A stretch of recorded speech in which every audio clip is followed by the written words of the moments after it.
சரிங்க இருங்க நான் பாத்துக்கிறேன். ஸ்பீக்கர் பெர்மிஷன் இல்லாம சார் ஸ்பீக்கர் பெர்மிஷன் வாங்கிட்டு வாங்க. எம்எல்ஏ அரெஸ்ட் பண்ணும்போது ஸ்பீக்கர் பெர்மிஷன் அல்லாத கட்சிக்காரங்க ப்ரொடக்ஷன் கொடுப்பாங்க.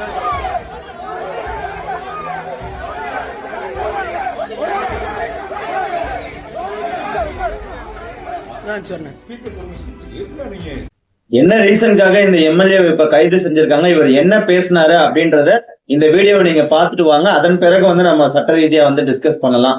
இந்த வீடியோவை பார்த்துட்டு வாங்க. நாட்டினுடைய முதலமைச்சர் உன்னை சட்டமன்றத்துக்குள்ள வச்சு பாத்துக்கிறோம்டா, நாங்க என்ன கோமாளி பையில நினைச்சுக்கிட்டு இருக்கிற, சட்டமன்றத்தை பூட்டுவானா, பூட்டினா உனக்கு எலும்பு இருக்காது, ஒட்டச்சிட்டு தான் உன்னை இவனை அடிப்பு விடுவானா. பூட்டி பாரு சட்டமன்றத்தை. யார் ஓடுனது?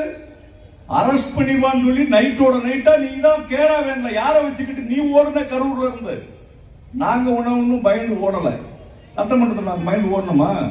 பேரடிச்சவங்க மாதிரி சட்டமன்றத்தில் உட்கார்ந்துகிட்டு இருந்தார் தமிழ்நாட்டினுடைய முதலமைச்சர். குத்து புரோட்டா போட, என்னடா குத்து புரோட்டா போட, உன்னை மாதிரி ஆயிரக்கணக்கான புரோட்டாக்களை நாங்க பார்த்திருக்கிறோம்.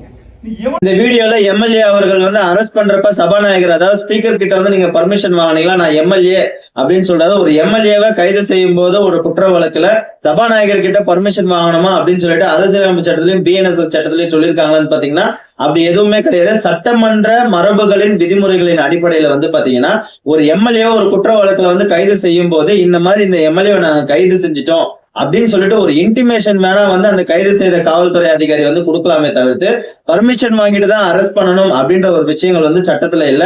சோ அதே மாதிரி வந்து பாத்தீங்கன்னா இந்த எம்எல்ஏ அவர்கள் மேல வந்து பாத்தீங்கன்னா section 351 clause 3, section 352, section 353 clause 2 கீழே வந்து ரெஜிஸ்டர் பண்ணியிருக்காங்க. இதுல வந்து 2 இது வந்து நான் காக்னிசபிள் அஃபென்ஸ், ஒரு இது காக்னிசபிள் அஃபென்ஸ், எல்லாமே வந்து பெயிலபிள் அஃபென்ஸ் தான். இதன் கீழே தான் வந்து இவரை வந்து அரெஸ்ட் பண்ணியிருக்காங்க.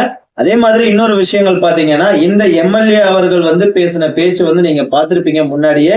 இது வந்து இவருக்கு பேசுறதுக்கான கருத்து சுதந்திரமோ இல்ல எதிர்கட்சியா இருக்கிறதுனால இந்த அரசை விமர்சிக்கிறதுக்கோ கருத்துக்களை எடுத்து சொல்வதற்கோ இவருக்கு வந்து சுதந்திரம் இருக்கு. மற்றபடி பாத்தீங்கன்னா இந்த மாதிரி எலும்பு உடைச்சிருவேன் இந்த மாதிரி விஷயங்கள்லாம் பேசுறதுக்கு வந்து அரசியலமைப்பு சட்டத்திலேயே வேற எந்த சட்டத்திலேயே வந்து இவங்களுக்கு வந்து உரிமை கொடுக்கல.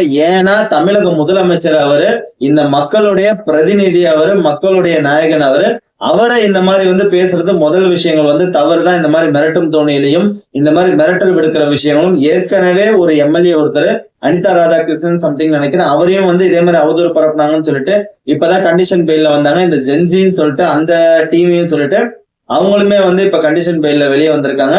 தொடர்ந்து இந்த மாதிரி முதலமைச்சர் மேல வந்து நீங்க குற்றச்சாட்டு வச்சுக்கிட்டே தான் வரீங்க, காரணம் இல்லாம அவதூறு பரப்புற மாதிரி வச்சுட்டு இருக்கீங்க. அந்த மாதிரி விஷயங்கள் வந்து தயவு செஞ்சு பரப்பாதீங்க.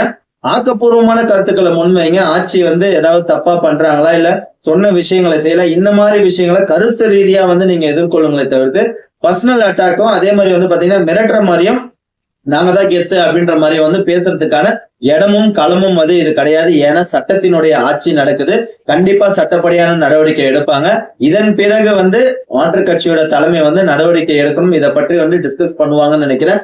ஏன்னா இவர்கள் பேசின கருத்துக்களின் அடிப்படையில தான் வந்து எஃப்ஐஆர் பதிவு செஞ்சு இவங்களை வந்து கைது பண்ணியிருக்காங்களே தவிர்த்து சட்டப்படியான விஷயங்கள் தான் பண்றாங்க. ஏன்னா இந்த மாதிரி பேசுறாங்க அப்படின்னு சொல்லிட்டு சாதாரணமா எம்எல்ஏ தானே விட்டுட்டு போனா மத்தவங்க எல்லாருமே பேச ஆரம்பிப்பாங்க. அதுக்கப்புறம் பாத்தீங்கன்னா தேவையில்லாத விஷயங்கள், தேவையில்லாத கலவரங்கள், தேவையில்லாத பிரச்சனைகள் தான் வந்து சேரும். தொடர்ந்து அடுத்த வீடியோல பார்ப்போம். Thank you friends.